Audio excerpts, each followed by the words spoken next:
Sul testo di Pane Bianco che abbiamo esaminato la settimana scorsa vorrei introdurre, l'altra volta abbiamo fatto un lavoro di interpretazione, di spiegazione del testo, non era un testo letterario, però era un testo di un certo impegno concettuale e anche linguistico, lessicale, e poi siamo partiti da questo testo per proporre degli esercizi di vocabolario che quindi comportano, accanto alla ricezione di chi legge, quindi dello studente. Sì? Il microfono, parla nel microfono. Questi esercizi sul vocabolario comportano una attivazione dello studente, delle sue competenze linguistiche. Anche l'interpretazione e la comprensione del testo non è un'attività meramente passiva, però quando parliamo e che va fatta, perché la conoscenza passiva va incrementata e poi bisogna cercare di renderla attiva questa conoscenza e allora, come dicevo, gli esercizi lessicali e le altre considerazioni che abbiamo fatto andavano in questa direzione. Adesso, oggi, vorrei parlare di alcune attività molto umili, molto modeste, che però esigono due abilità. Dico subito, le attività sono quelle della parafrasi e del riassunto. Ecco, quindi nulla di, di sconvolgentemente nuovo, anzi cose molto tradizionali. Queste attività apparentemente semplici, ma che poi tanto semplici non sono, richiedono due requisiti da parte di chi fa il lavoro. Penso sempre allo studente adolescente o giovane, cioè media superiore o primi anni dell'università. Richiedono la lettura di un testo, e la lettura di un testo significa una comprensione. E una volta spesso sentivo dire dagli studenti, da un po' di tempo non lo sento dire più, ma io ho fatto una lettura generale, risposta che mi provocava un nervoso non facilmente dominabile, perché tradiva quella brutta abitudine al chiacchiericcio che infestava le nostre discipline umanistiche. Più parli in generale e più hai capito i concetti e più sei intelligente. Io non voglio essere nemico dell'intelligenza, per carità, però insomma la conoscenza è generale se si appoggia, scusate se dico cose ovvie, ai dettagli, e la comprensione deve essere analitica per poter poi essere anche sintetica. In realtà non c'è prima l'analisi e poi la sintesi, c'è sempre un gioco tra analisi e sintesi. Dunque, non mi sono messo d'accordo con Pastore, ma insomma, il quale peraltro di questo non mi pare che abbia parlato in termini espliciti, ma insomma la comprensione letterale è la base per ogni discorso. Questo è un discorso vecchio come il cucco, però rimane un discorso valido. Non ci sono comprensioni pressappochistiche. Il pressappochismo, non ho il mito della scientificità, ma il pressappochismo, il di tutto un po', è una cosa veramente negativa. La nostra situazione culturale complessiva credo che sarebbe migliore se fossimo capaci di fare magari meno cose, meno materie, meno argomenti, ma quelli che si fanno sarebbe tanto bello farli seriamente e bene. Ciò premesso, a difesa di questa comprensione letterale del testo, sulla quale poi si costruiscono altri discorsi, magari più complessi, ma che non va sottovalutata nella sua difficoltà. Dunque, ciò premesso, la parafrasi, se tu vuoi parafrasare un testo, è evidente che devi averlo prima di tutto capito bene. Che cosa vale la pena di parafrasare? Non ho un canone preciso, ho qualche pratica di questi esercizi, ma insomma, personalmente penso che sia utile una qualche distanza linguistica del testo da parafrasare. Forse anche l'articolo di Panebianco potrebbe essere parafrasato. Devo dire che comunemente la mia pratica personale, che naturalmente è parziale, in genere si è dedicata alla parafrasi di testi letterari. Ne ho nella fotocopia bis che dovreste avere, che è stata data adesso, ce l'avete tutti? Ho proposto, e poi ho proposto due parafrasi, una dell'infinito e una di un breve passo del Decamerone. Dunque, la parafrasi presuppone una chiarezza il più possibile piena della lettera del testo di partenza, testo A, in vista che sarebbe l'aspetto passivo, ma che come ho detto passivo non è, perché capire non è un'attività passiva, rispetto al testo di arrivo B, che richiede un apporto produttivo, attivo ma produttivo, da parte di chi poi questa parafrasi la deve fare. E la deve fare in un italiano di oggi.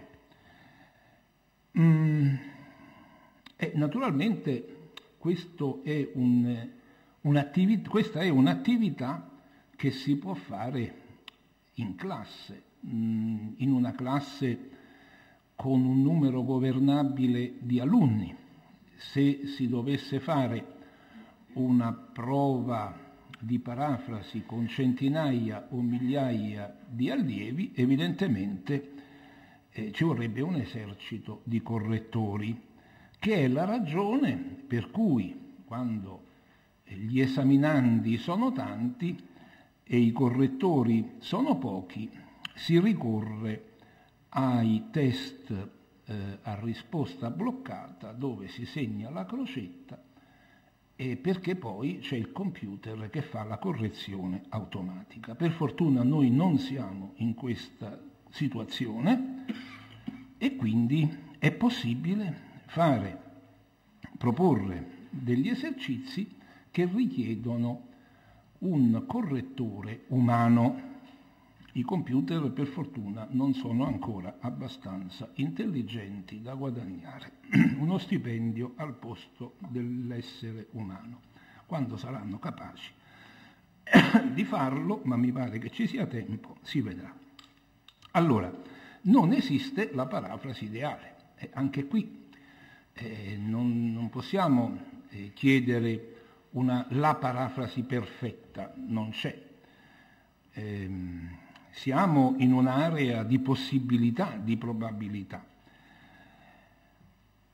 Il testo di Leopardi è un testo in versi, è un testo che è un po' all'inizio, non devo parlare dell'infinito naturalmente, ma è un po' la svolta che segna in Italia, nella letteratura italiana, la nascita della lirica moderna, rispetto alla quale la canzone Ad Angelo Mai, sia pure bella e importante, di Leopardi, appartiene a un'altra cultura meno moderna.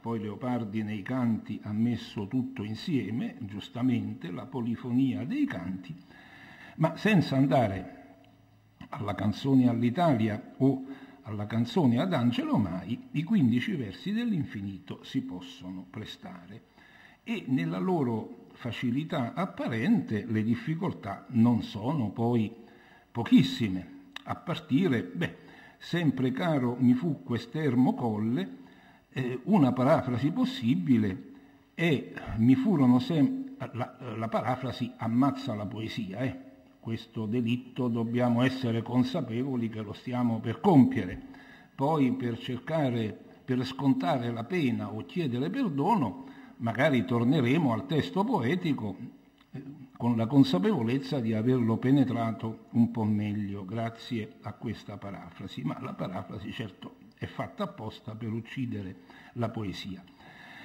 ma noi la usiamo per un altro scopo.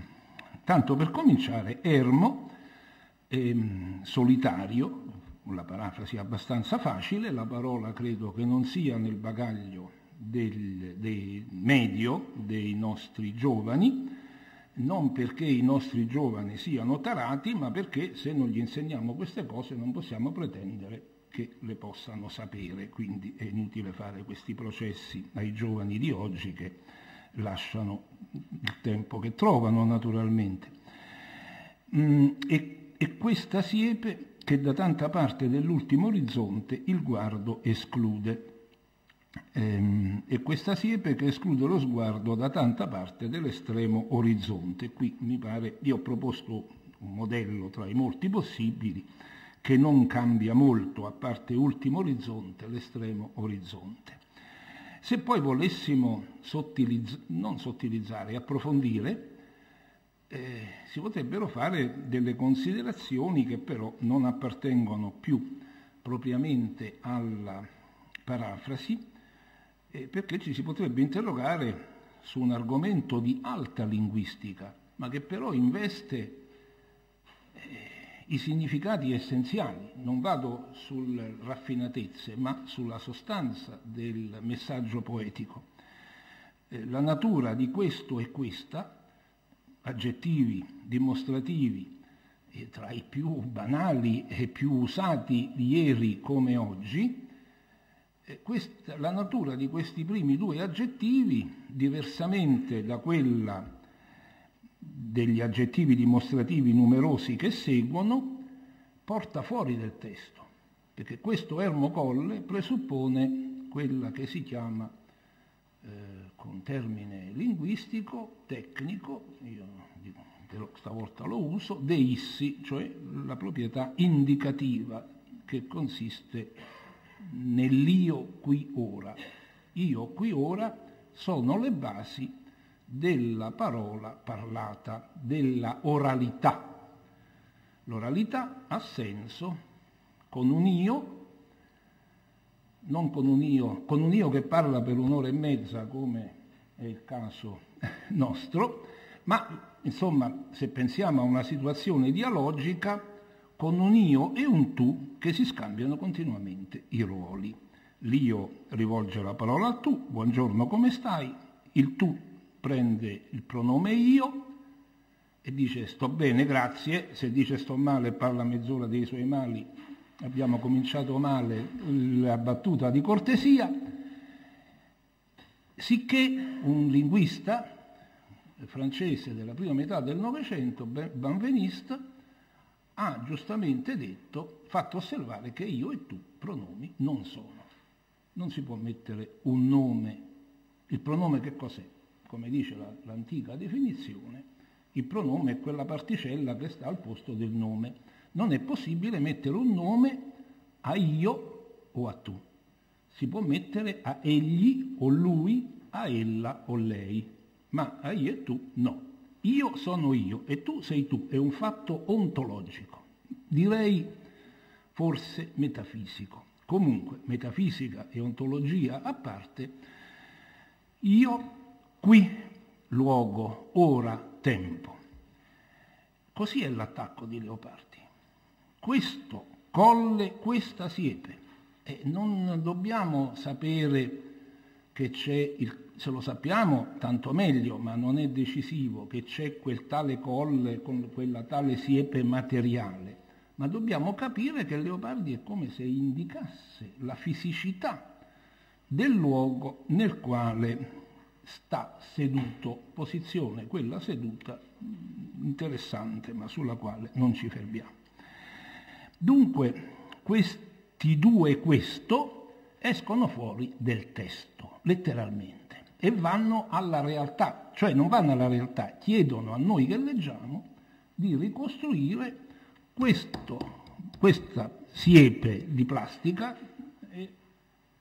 e le ore, insomma, e il colle non c'è perché c'è il Canal Grande, va bene. Questo non appartiene alla parafrasi, però insomma se uno riflette su questi pronomi, e non è sempre facile, spesso è difficile capire se il questo e il quello del testo vanno fuori del testo o si riferiscono a ciò che è stato detto prima o a ciò che si dirà dopo. Se sono adesso mi invento un tecnicismo, esotestuali, cioè vanno fuori del testo, o endotestuali, cioè questo e il quello interni al testo, ma di questa faccenda parliamo dopo.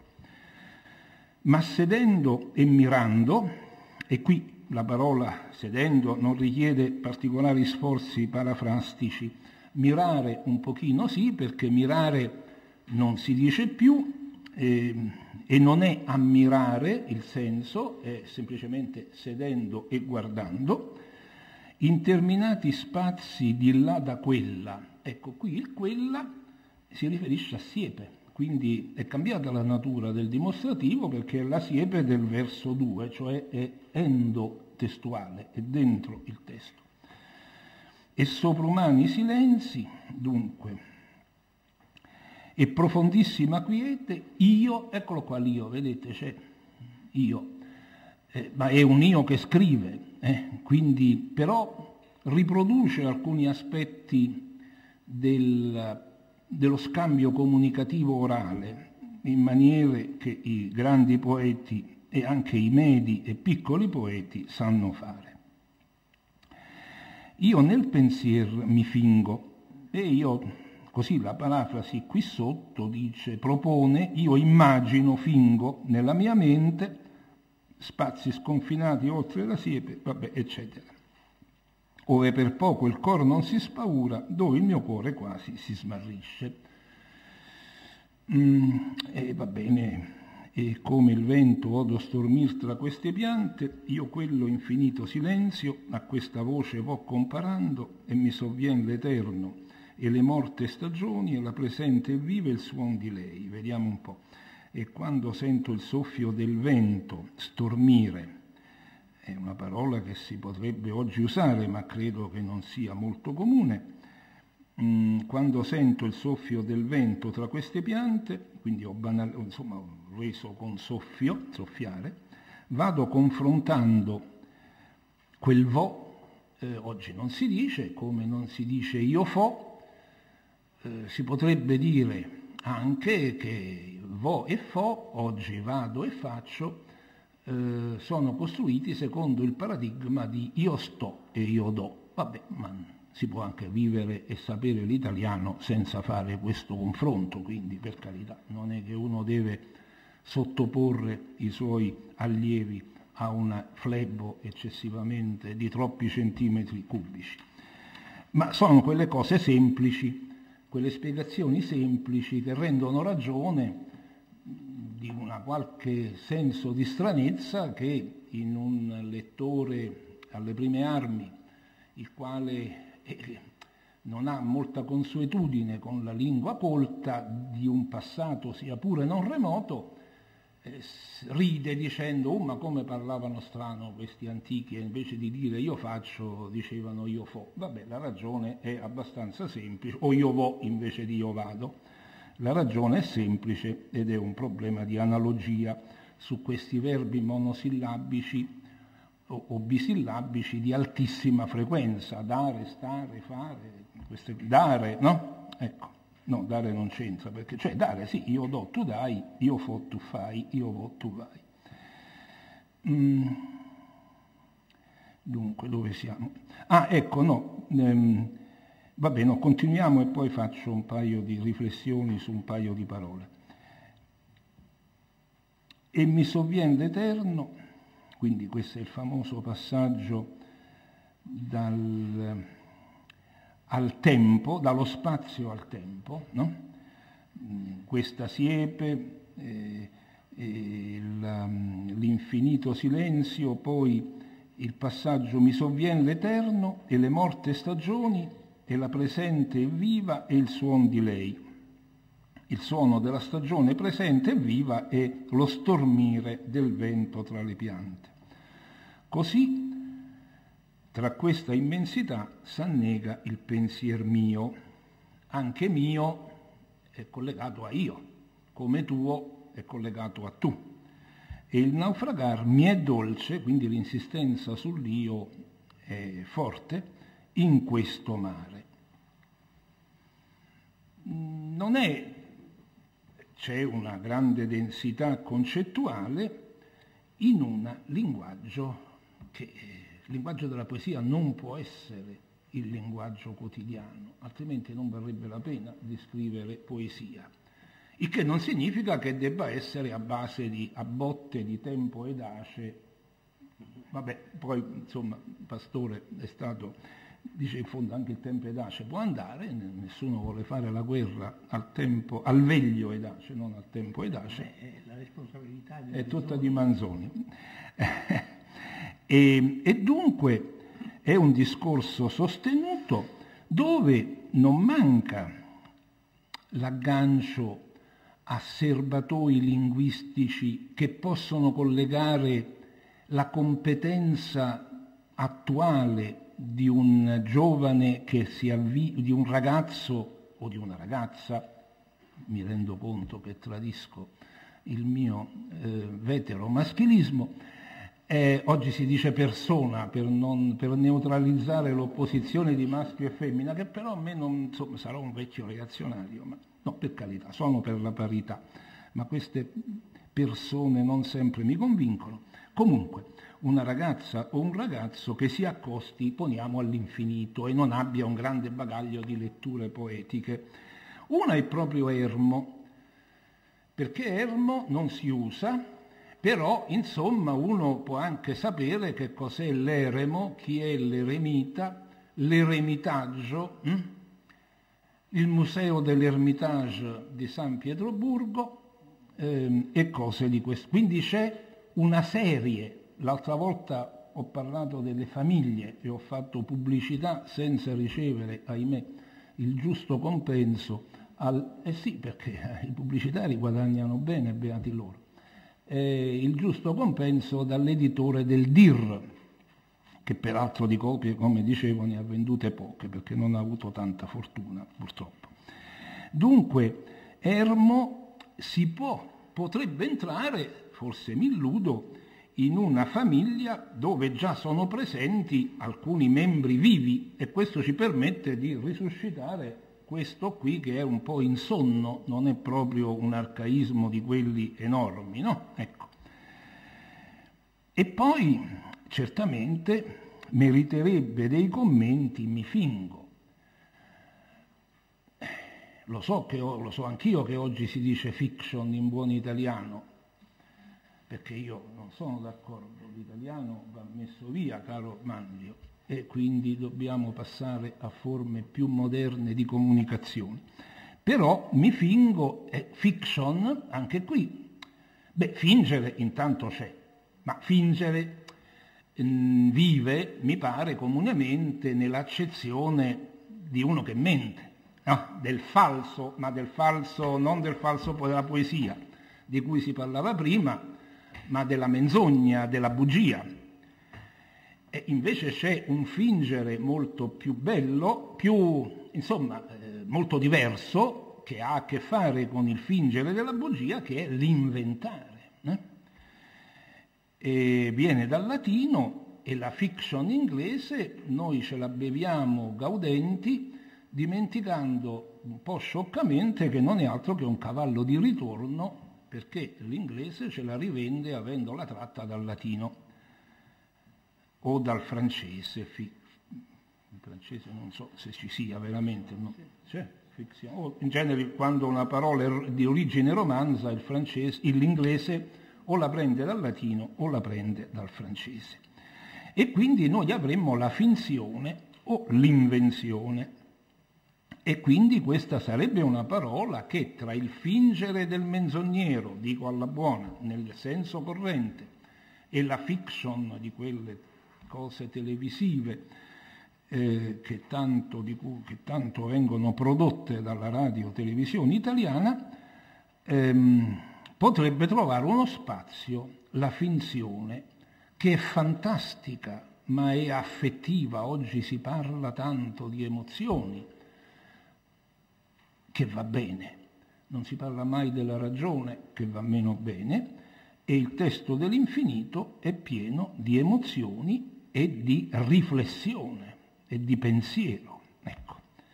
E insomma, va bene, la parafrasi è più limitata, però su questa parafrasi possiamo innestare, senza forzare le cose, alcuni ampliamenti della competenza linguistica che non vanno sul nulla, non vanno su un deserto, ma grazie al cielo ancora c'è un rapporto tra il nostro italiano e la lingua di Leopardi, anche di Dante, ma lì il salto è un pochettino più grosso per via soprattutto dei contenuti, e dunque non è arbitrario arricchire partendo da una base che già c'è, puntando su una competenza che esiste anche tra i bambini e i ragazzi figli di immigrati, soprattutto se nati in Italia o anche arrivati in Italia a pochi anni di vita e quindi già scolarizzati in Italia. No, questa è la vera integrazione di cui tanto si straparla, senza spesso far seguire nostro vizio i fatti alle parole.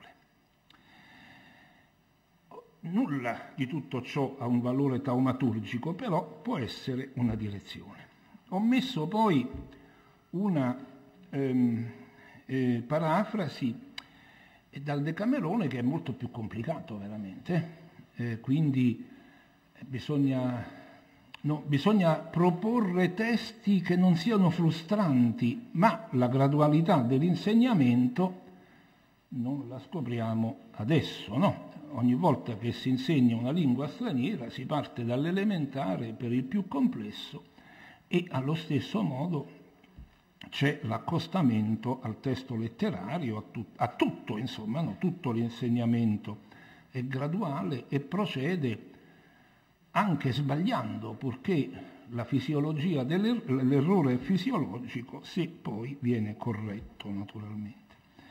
E questo fa toccare con mano, questo breve passo dall'inizio della novella di Nastagio degli Onesti, fa toccare con mano anche la difficoltà sintattica soprattutto, e quindi una complessità dovuta alla ipotassi, alla subordinazione della prosa di Boccaccio.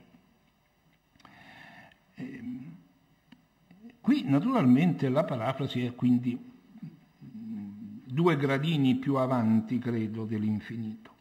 In Ravenna, antichissima città di Romagna, furono già assai nobili e ricchi uomini, tra i quali un giovane chiamato Nastagio degli Onesti, per la morte del padre di lui e di un suo zio, senza stima, rimaso ricchissimo. Intanto c'è quel furono che oggi si esprimerebbe con il c'è o il ci fu, che i linguisti chiamano presentativo. Ecco, c'è, ci fu, e che qui si potrebbe parafrasare ci furono oppure vissero, o forse meglio, prendendo l'andamento, l'attacco delle favole, c'era una volta, con l'imperfetto.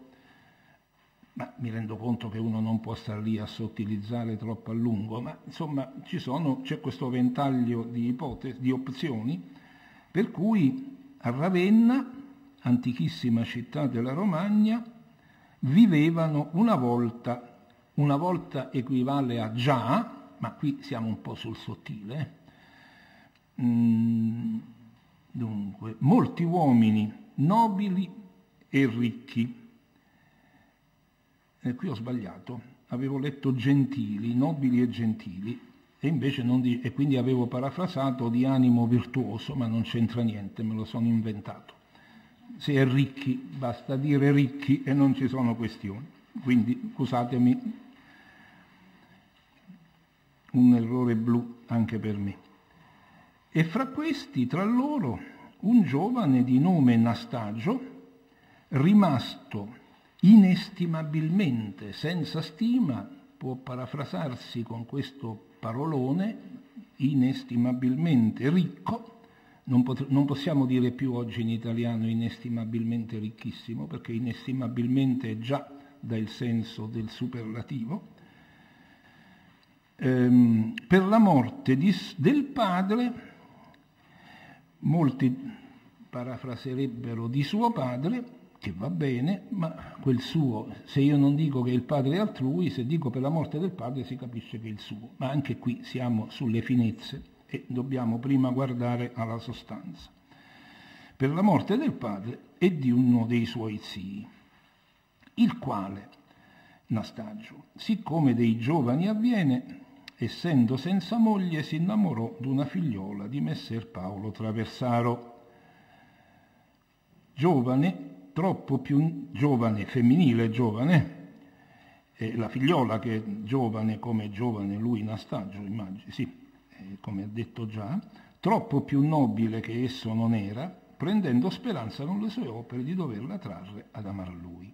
Allora, questo è il quale oggi non si può proporre, ma insomma non si può benissimo mettere, questo è un pronome, mettiamo il nome di cui il pronome fa le veci, secondo la definizione canonica, e quindi possiamo benissimo dire Nastagio. Poi credo che sarebbe meglio invertire l'ordine.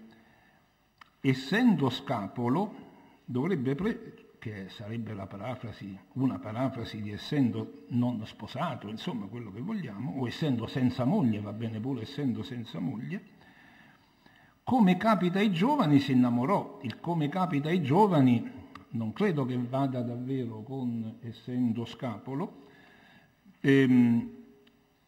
ma vada piuttosto, essendo scapolo, come capita ai giovani che cercano una ragazza, una moglie, si innamorò di una figliola di questo Paolo Traversaro, giovane, la figliola troppo più nobile di lui, cioè molto più nobile di lui, prendendo speranza, e questo non si può lasciare così, questo è un uso dei gerundi che è tipico della prosa antica, che noi abbiamo un po' abbandonato, e non mi ricordo cosa dice la parafrasi che ho buttato giù, una giovane, e l'ho trasformato in esperava, invece che prendendo speranza, si innamorò di una figlia e sperava di convincerla ad amarlo con le sue opere, che ho parafrasato, non è facilissimo, con imprese, perché questo giovanotto per conquistare, come succede anche a Federico degli Alberighi, che è la novella vicino a questa, spende e spande, come si dice con questa frase fatta.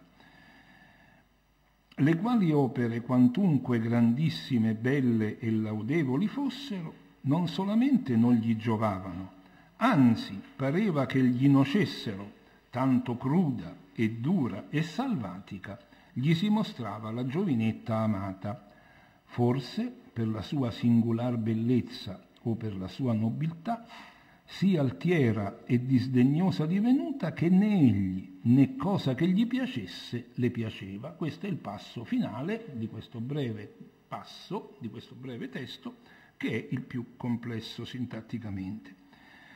Le quali opere, e io penso che si possa benissimo proporre queste, di nuovo tutti sti relativi a cannocchiale non vanno bene, e già la proposizione relativa, chi ha pratica di compiti scritti lo sa già, è quella che si trova tra le subordinate al primo posto in ordine di frequenza. La più rara o una delle più rare è invece la concessiva, perché la concessiva è una proposizione causale negata, quindi è una dice piove, perciò prendo l'ombrello, e va bene.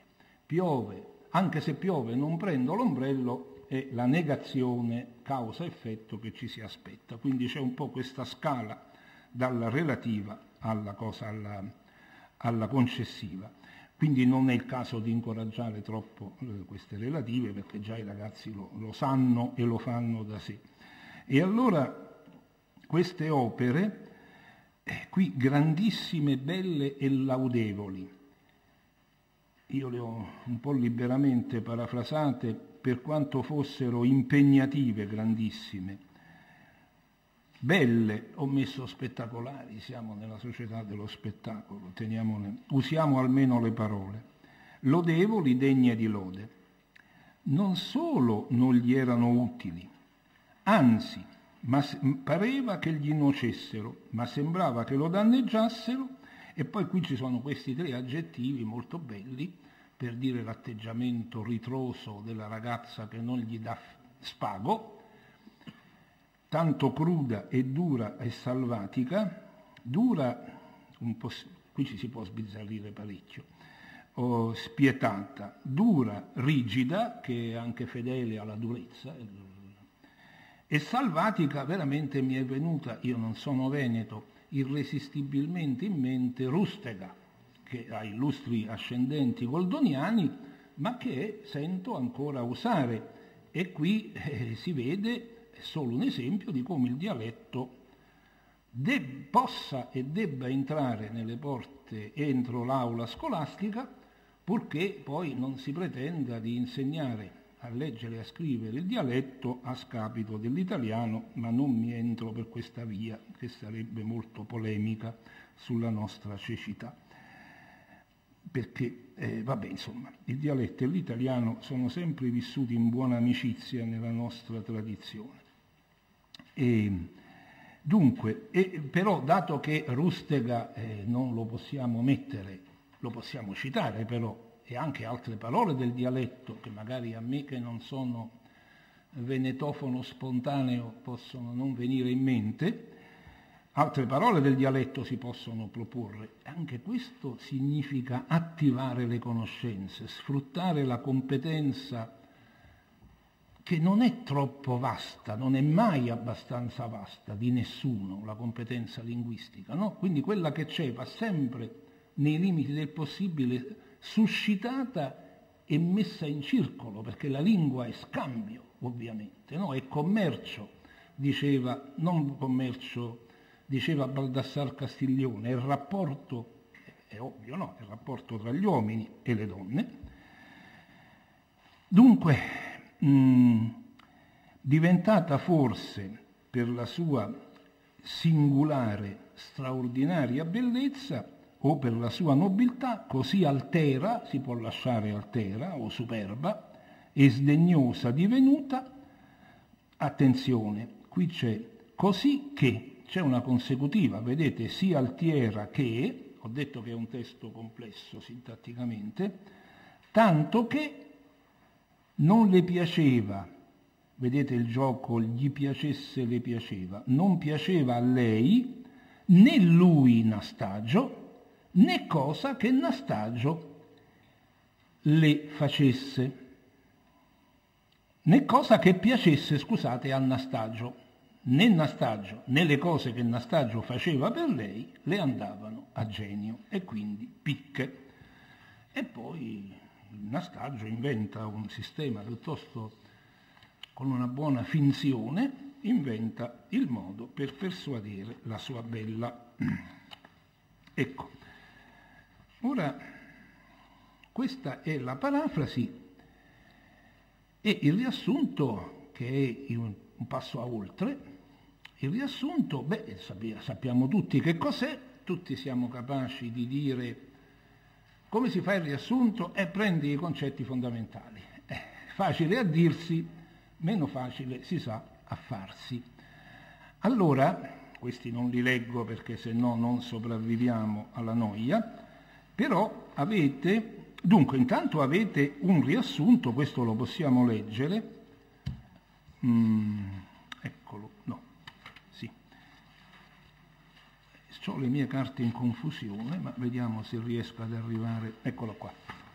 Allora, abbiamo nel testo numero 2, che è quello del Corriere della Sera, con sagace economia di spazio, c'è anche il riassunto del Fu Mattia Pascal, romanzo ben noto, che ho preso dall'enciclopedia Garzanti di letteratura, sapete quelle garzantine, una delle quali è dedicata alla letteratura e in rosa ha una cinquantina, poche, di pagine dedicate ai riassunti di alcuni capolavori della letteratura mondiale, tra i quali c'è il Fu Mattia Pascal. Tante volte io non mi ricordo cosa succede in un romanzo o in un poema cavalleresco e vorrei tanto averci il riassunto, ma non è una cosa facile da trovare. Ma questo è un altro discorso. Leggo questo riassunto del libro. Come vedete è un riassunto molto breve. Romanzo 1904 di Pirandello. Questo è il titolo, perché poi c'è quella doppia barretta verticale, e il riassunto è questo. Mattia Pascal, allontanatosi dalla famiglia dopo un litigio, arriva a Montecarlo, dove vince una notevole somma al gioco. Da una notizia di cronaca apprende che è stato ritrovato il cadavere di uno sconosciuto suicida, il quale è stato preso per lui. Ufficialmente, dunque, Mattia è morto e ne approfitta per evadere dalla vita sociale. Ma la società, anche quando egli è diventato Adriano Meis, nuovo nome, gli tende intorno la sua inevitabile ragna. Invece di ragnatella l'ho trovato molto letterario, ma va bene. E quando Mattia scopre che la vera identità è quella che conferisce lo stato civile e che così com'è praticamente non esiste, lui Mattia, non può fare una denuncia, non può sposarsi, deluso decide di rivelare la verità, ma tornato a casa si accorge che l'ambiente in cui era vissuto si è adattato alla sua assenza. Per lui ormai non c'è più posto. E il riassunto è brevissimo e quindi chi lo ha fatto si è arrangiato dando sostanzialmente l'inizio e la fine. Morte e resurrezione di Mattia Pascal. Quello che c'è in mezzo è tutta la bella storia, l'amore, quel preoccupante personaggio maschile che incombe sull'amore di Mattia per la donna dove lui ha affittato la casa, le sedute spiritiche, e tutto questo viene giocoforza sacrificato perché è proprio un riassunto ai minimi termini e dipende dai condizionamenti dello spazio. Ma questo problema del riassunto questo argomento del riassunto ci permette di toccare con mano la elasticità della informazione e del testo, perché nella fotocopia numero, quella con la chiesa di Santa Maria della Vittoria, dove adesso entriamo brevemente. Che fotocopia è, scusate? Io ho bisogno di uno di questi testi perché non ce l'ho, non so dove li ho nascosti. Chi è che mi presta un testo? Vedete che proprio oggi ho manovrato le carte e le ho occultate in maniera assai efficace. Grazie. Allora, ho preso nella fotocopia del testo 4, ho preso, come è scritto in capo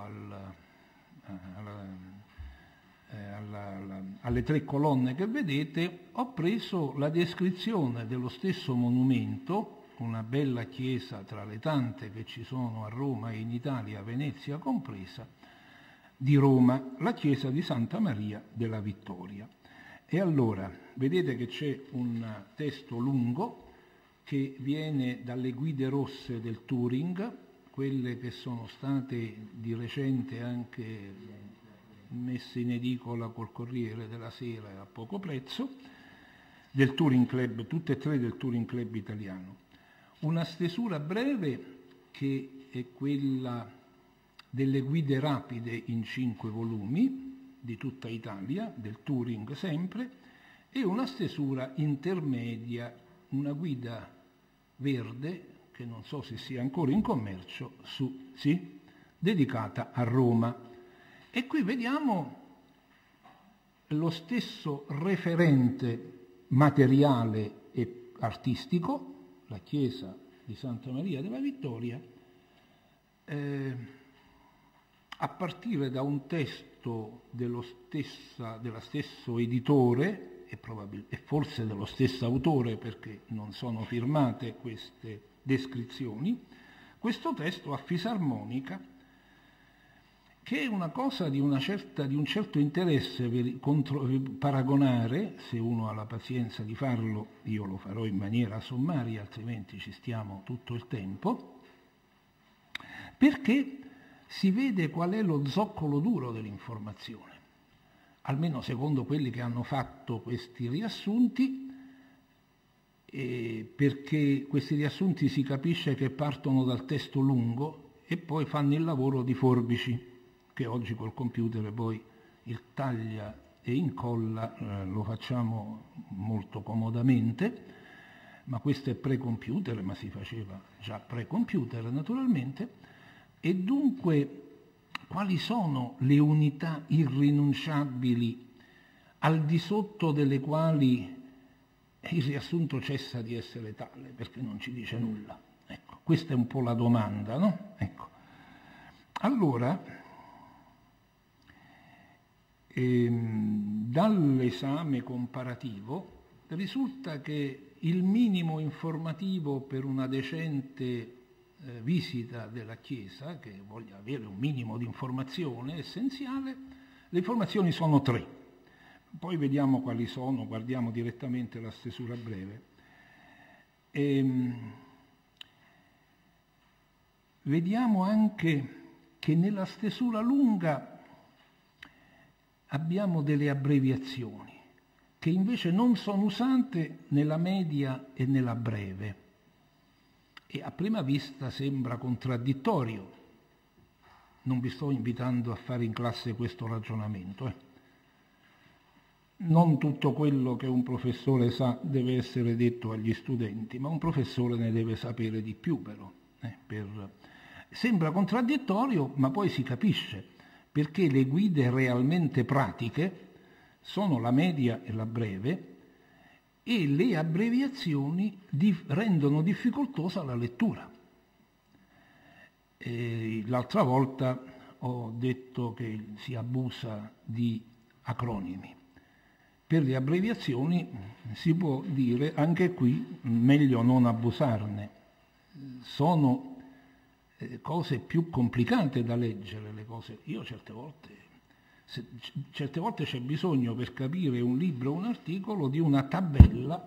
Devi tenere il libro così e la tabella con le spiegazioni. V è il codice Vaticano, e fin qui magari è facile, però alla fine uno può anche perdere la pazienza e buttare via il libro e la tabella. Quindi poi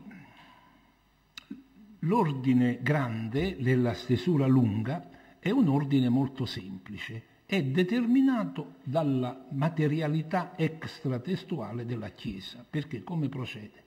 Prima la facciata, e questo è generale, e poi si fa il giro della Chiesa, navata centrale, poi si va a destra, navata destra, cappelle, altare, e dalla navata sinistra in fondo si ritorna alla porta d'entrata.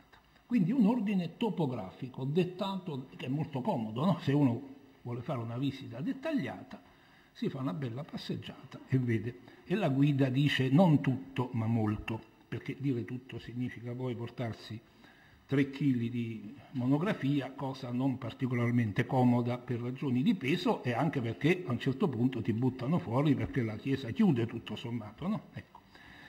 O il monumento che sia laico non c'entra. Poi, allora, le 3 unità io le ho messe in rilievo invece nella guida media questo ordine topografico è violato, perché si cerca di abbreviare e quindi non c'è più questo ordine sistematico, ma semplicemente ti fanno vedere la facciata e alcune cose principali. Tutto il resto è soppresso o riaggiustato. Quali sono le 3 unità? Prima vediamo la stesura breve, le cose in maiuscolo. La chiesa di Santa Maria della Vittoria prende il nome da un'immagine della Madonna cui si attribuì la vittoria su Praga protestante nel 1620. E quindi ti dice l'occasione e la ragione del nome, perché ci può essere la Madonna del Rosario, la Madonna dei Dolori, ci sono tante Madonne, ma questa è durante il periodo è originata dalle guerre di religione e la vittoria su Praga protestante. Ma chi vinse i protestanti? La guida breve ha tagliato un'informazione, vabbè, questi poi sono lavori fatti un po' in fretta da chi ha peraltro un mestiere, quindi sono guide buone tutto sommato complessivamente.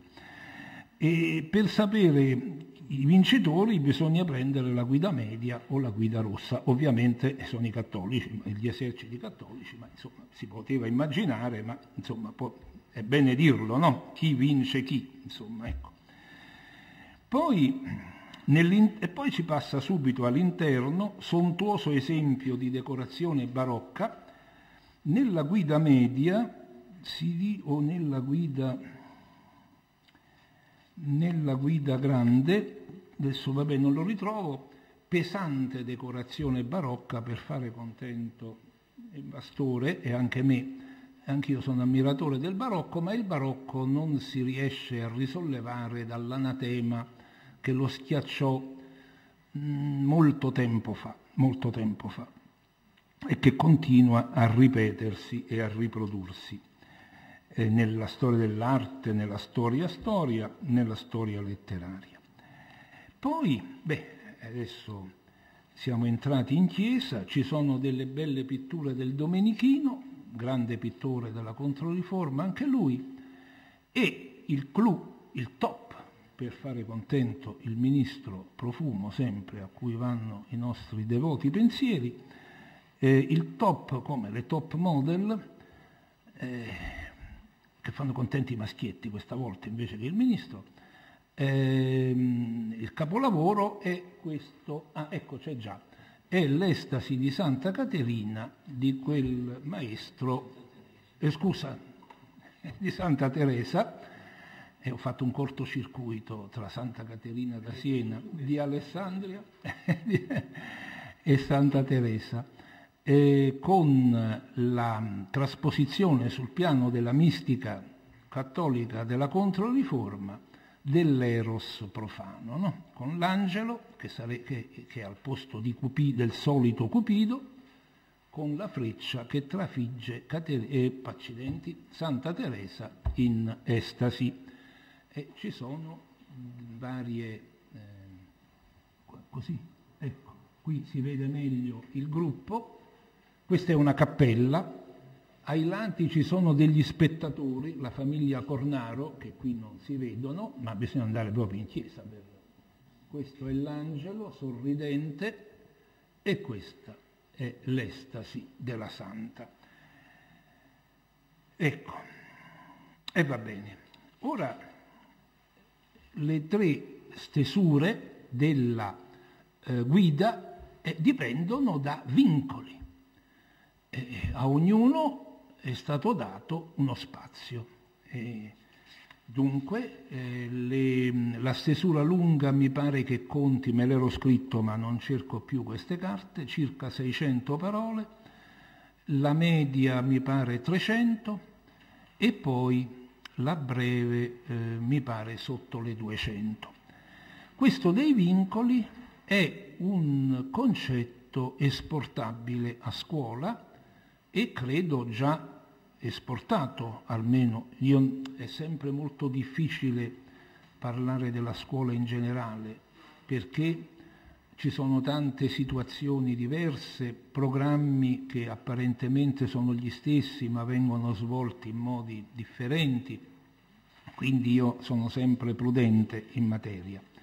Comunque può essere forse sensato dare la prova del riassunto e magari dare una prova di 2 riassunti, prima uno con un tasso di riduzione dell'originale pari al 40%, quindi fate partire da questo testo. Oggi poi sappiamo tutti che col computer bisogna avere il testo in formato elettronico e il computer conta i periodi, le parole, con spazi bianchi, conta tutto e poi le battute con e senza spazi bianchi, quindi la quantificazione è immediata. E quindi si può dare un vincolo del tipo da 600 parole passiamo a 200, cioè un terzo, con un margine, dato che non si può pretendere che si spacchi il 200 proprio del tutto, con un margine di tolleranza che l'insegnante può indicare, più o meno 10%, una cosa del genere. E poi si può fare invece un riassunto più riassuntivo, questo dipende, insomma, c'è una certa possibilità di lavoro. Per esempio, se recuperiamo l'editoriale di Pane Bianco, di cui si è parlato, ecco, poi c'è il problema non solo delle parole, appunto si può dire, forse meglio che parafrasare, dopo che l'editoriale sia stato capito bene concettualmente e linguisticamente, si può invitare al riassunto e si possono invitare gli sventurati riassuntori coatti a fare tante unità informative quanti sono i paragrafi, cioè gli a capo di cui abbiamo discusso l'altra volta. Così c'è già una guida, perché dire questo è il testo, fai il riassunto, arrangiati, e poi viene fuori una babele di interpretazioni difficilmente comparabili tra loro e alla fine l'esperimento rischia di essere abbandonato. Credo che quindi bisogna sapere che cosa si vuole e bisogna dare delle direttive, una guida sulla base della quale i ragazzi e le ragazze si orientano e c'è anche la possibilità di una valutazione da parte dell'insegnante. Ecco. Un'altra cosa, a proposito del riassunto, vorrei suggerire, e cioè oltre al riassunto di cui quello normale di cui ho detto qualcosa fino ad ora, c'è la possibilità di qualche cosa di più inventivo, che è il riassunto con cambio di taglio. Dato che sappiamo come oggi anche l'esame di maturità sia fondato su documentazione da leggere e da interpretare, ma anche a prescindere da questo, un riassunto con cambio di taglio credo che sia un buon esercizio a un uso critico della fonte, critico nel senso non di criticare e biasimare, critico nel senso di ragionato. Una volta, un po' di anni fa, era il 1997, feci con un mio collaboratore, facemmo qualche lavoro su questi riassunti con cambio di taglio. L'allora vice sindaco di Mestre scrisse su uno di questi giornali locali un articolo su Mestre nel 2000, cosa voleva fare in 3 anni, dal 97 al 2000, per migliorare Mestre. Ora, questo articolo, che non ho riletto, anche perché ormai siamo nel 2012, fu dato a un gruppo di studenti freschi di licenza della scuola media, matricole, insomma, e quindi un po' come i ragazzi del liceo praticamente, insomma, non particolarmente avanzati nel corso, nello sviluppo biologico e nello sviluppo culturale, e li furono invitati a dire: da questo articolo ricavate, non fate il riassunto, ma ricavate com'è Mestre oggi. Perché se nel 2000 Mestre deve essere vivibile, sto inventando perché non ho riguardato il testo, vuol dire che oggi qualche cosa che non c'è, che non va, esiste, insomma, no? Ecco, è così. Questa è una possibilità molto facile da praticare, non richiede grosse ricerche, perché è chiaro che chi insegna non può passare la mezza giornata libera dall'insegnamento a escogitare complicati esercizi, però la dipendenza totale dal libro di testo non è proprio un dogma assoluto. Senza troppo cercare si può prendere un testo corrente, e sono tutti esercizi graduati, e proporre anche questo riassunto con cambio di taglio, che appunto obbliga a leggere l'articolo come l'autore dell'articolo si immagina che venga letto, Mestre nel 2000, fra 3 anni quindi, e poi a una rilettura per ricavare Mestre oggi, no? Quindi è una lettura critica, nel senso che tu devi violare le attese che l'articolo attiva. L'articolo attiva come sarà Mestre fra 3 anni, tu te lo leggi e poi dopo vai invece a vedere quell'altra cosa che l'articolo non voleva dirti, ma te la dice, altrimenti non potrebbe spiegare come fra 3 anni le cose saranno meglio. Ecco, quindi questo è un poco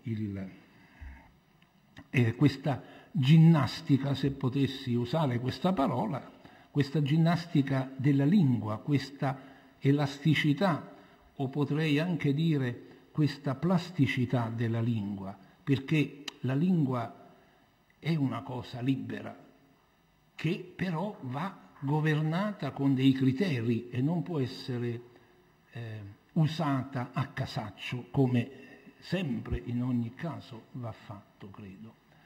E dunque questa plasticità dell'informazione e plasticità della lingua.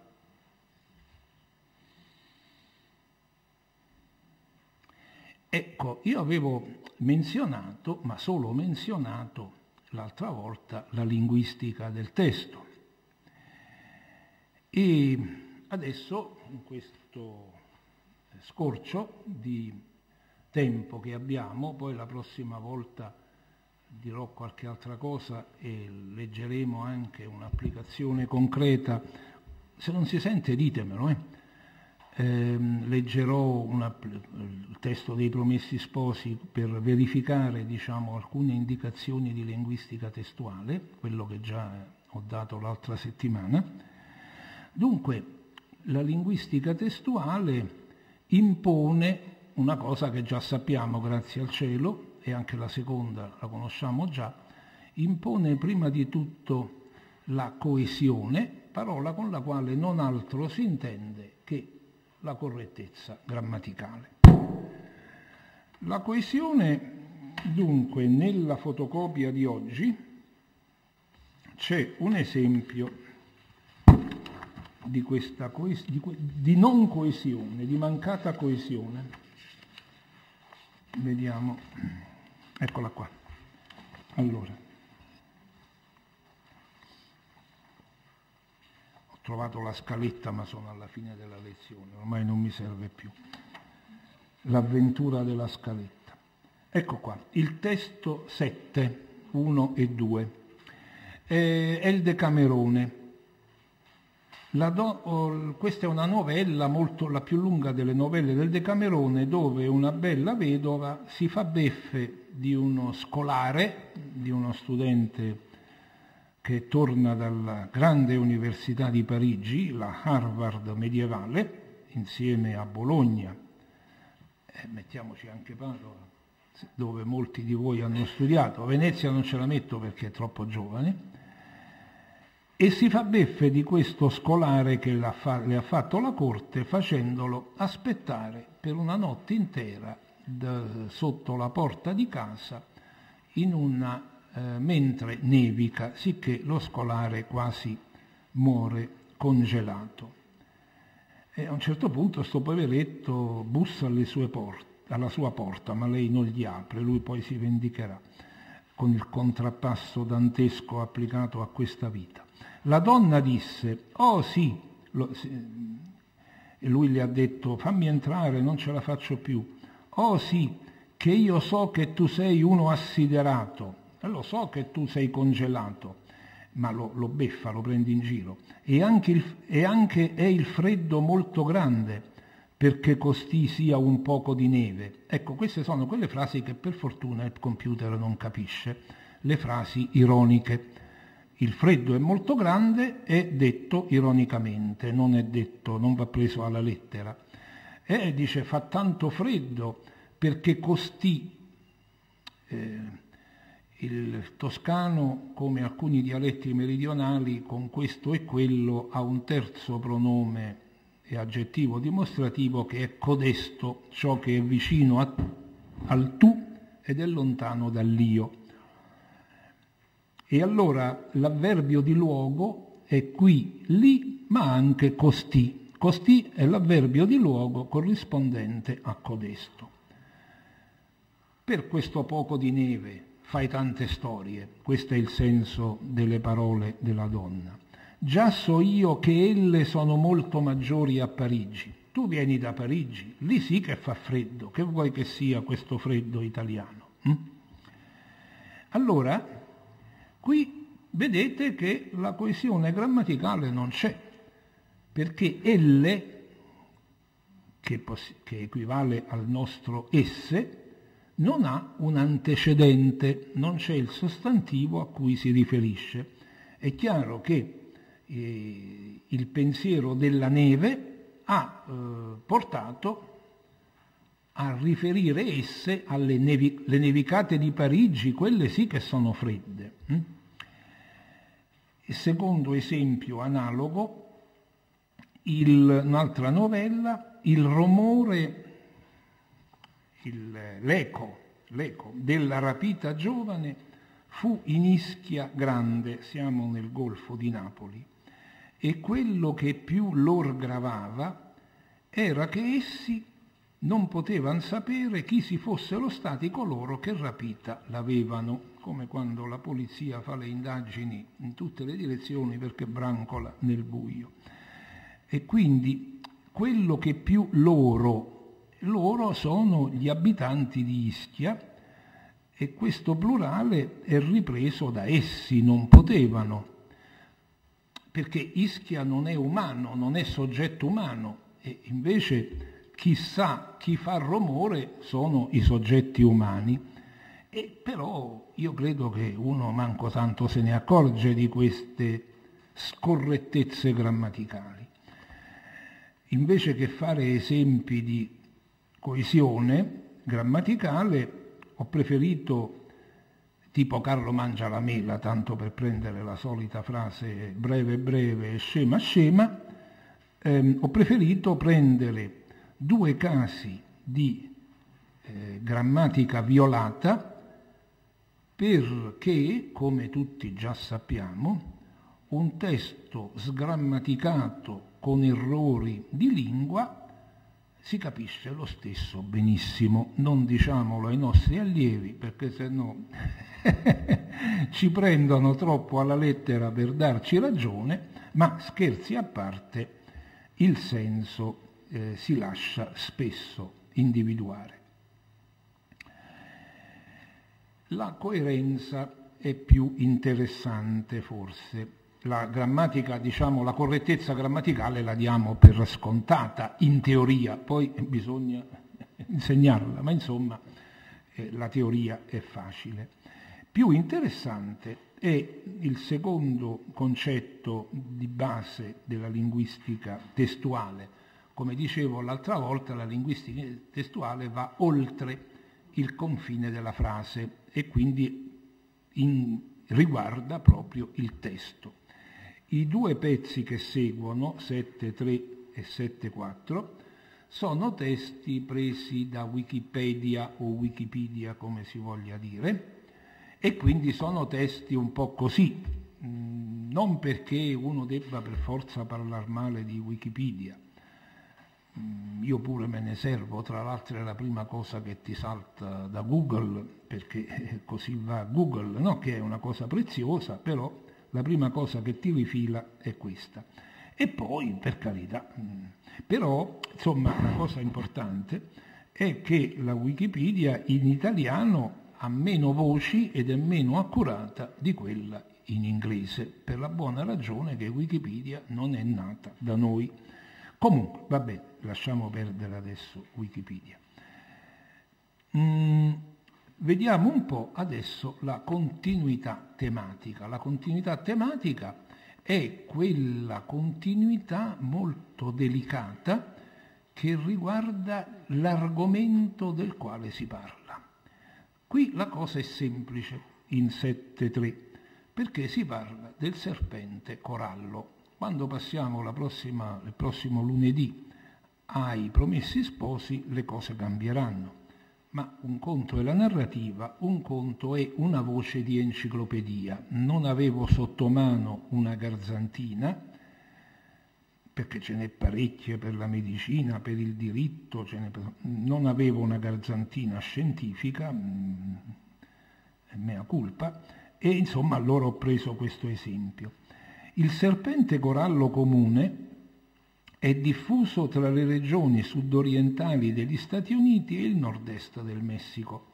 Il serpente corallo predilige la vita solitaria, ma modifica questa abitudine nella stagione dell'accoppiamento in primavera. Evidentemente se si vuole accoppiare non può fare la vita erma, la vita solitaria, e quindi è detto in un modo un poco buffo questo fatto, ma insomma è Wikipedia. A differenza di molte altre specie di ofidi, questo serpente presenta una colorazione molto vistosa nella quale spiccano i colori giallo, rosso e nero distribuiti in anelli di spessore variabile lungo tutto il corpo. Il morso del serpente corallo causa la morte nel giro di pochi minuti a causa di un blocco neuromuscolare. Dunque, vedete che questo testo, l'autore di questo testo, non teme di ripetersi e non sbaglia e fa bene. Il serpente corallo, e l'abbiamo sottolineato, è scritto corallo, ricorre 3 volte in poche righe. Solo in un caso, questo serpente, che non è deittico, sarebbe deittico se accanto ci fosse la fotografia del serpente bello e velenoso, che poi è anche un po' un mito letterario, oltre che un fatto reale, per carità. Un altro velenosissimo è il mamba, che è bellissimo, giallo e nero. Mamba nero e mamba verde. Bravo, vedo che sai che sono 2, ma lui mi batte sempre, non ce la faccio, non c'è partita. Non ci siamo messi d'accordo sul mamba, sul resto sì, ma sul mamba no. E allora il serpente corallo, questo serpente quindi si riferisce al serpente corallo della riga prima, quindi è dentro il testo, non fuori. Se ci fosse stata l'immagine o il serpente vero, cosa forse non del tutto augurabile, allora si andava tanto fuori del testo, tanto magari da essere morsi e morire nel giro di pochi minuti per blocco neuromuscolare. Così siamo informati dello stato della nostra salute. Poi serpente corallo è detto 3 volte. La prima volta comune, Solo in un caso questo serpente, che sarebbe quello che i linguisti chiamano il nome testa, perché serpente, corallo, è il primo dei due nomi. E noi vedo che ancora siamo un po' succubi, e da noi non è uno dei peccati gravi dell'italiano di oggi, ci sono cose più serie da medicare, della paura della ripetizione. Ad allievi anche ormai adulti, io amo prendere in giro i miei allievi quando manifestano un eccessivo timore della ripetizione. Il terrore della ripetizione ce l'aveva Francesco Petrarca, però ce l'aveva quando scriveva liriche del canzoniere, che comunemente i comuni mortali non fanno. E scrive queste note in latino: repetitum non placet, la parola è ripetuta, caput, cambiamola. E vabbè, Petrarca lo fa, ma non è detto che lo dobbiamo fare anche noi. Voglio dire che la smania di variare, di trovare il sinonimo, fa perdere spesso il tema. Ma di che parliamo?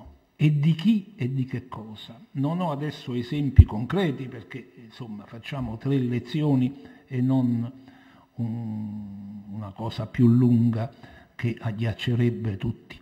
Ma insomma vi assicuro che questo è o è equivoco o è un po' buffo, perché se tu non vuoi dire Dante, dici il poeta fiorentino, l'esule, la retorica qui si è sbizzarrita in passato alla grande, il ghibellin fuggiasco, chi più ne ha più ne mette, facciamo ridere veramente, ecco. Quindi, insomma, quando ci vuole la ripetizione, e il sinonimo ti fa dubitare che di quello di cui stai parlando. Questo problema, correggimi se sbaglio, nella scienza è obbligatorio, però in una scrittura, dato che non facciamo scrittura creativa, in una scrittura un po' referenziale come è la scrittura di scuola, a meno che non sia parlami della tua vita, allora c'è l'autobiografismo che preme, insomma questo problema di tenere una linea espositiva pulita induce, capisco che uno raccomanda le ripetizioni per l'arricchimento lessicale, però insomma non bisogna, insomma la cosa può avere degli inconvenienti.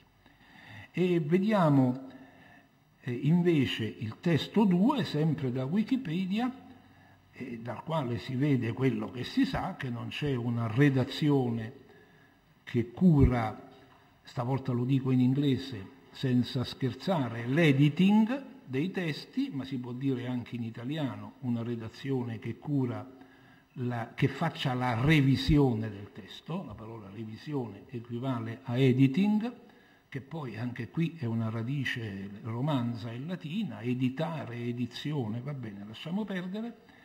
E al numero 2 vediamo Giuseppe Garibaldi, nacque a Nizza il 4 luglio del 1807, nel suo primo viaggio il giovane Nizzardo. Questo non ha molto senso, perché abbiamo già detto che è nato a Nizza, si può mettere Garibaldi, nessuno soffre, credo. O niente, certo, giusto. E questa è un'altra osservazione che riguarda proprio la continuità tematica. Diversamente dal francese e dall'inglese, in italiano non siamo obbligati a esprimere il soggetto perché le desinenze diversificano il verbo, cosa che l'inglese non ha e per ragioni diverse neanche il francese, o non sempre, insomma, ecco. E quindi il giovane Nizzardo si spinse fino a Odessa nel Mar Nero. Iniziarono così i suoi numerosi viaggi per mare. Fra quelli che rimasero più impressi al condottiero, vedete, è 3, in 3 righe, Garibaldi, il giovane Nizzardo, il maturo condottiero non l'hanno messo, si sono accontentati Vi fu quello sul brigantino l'Enea, durante il quale una tempesta vide sprofondare, travolta dalle onde, una feluca catalana, eccetera, eccetera. Dunque, qui vediamo due soluzioni diverse per la continuità tematica.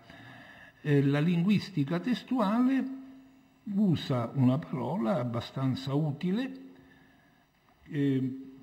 Garibaldi, il giovane Nizzardo, il condottiero sono coreferenti, perché uno che è proprio ignaro di tutto potrebbe non sapere che Garibaldi è stato un grande generale, un condottiero militare, e potrebbe pensare che il condottiero sia qualcun altro.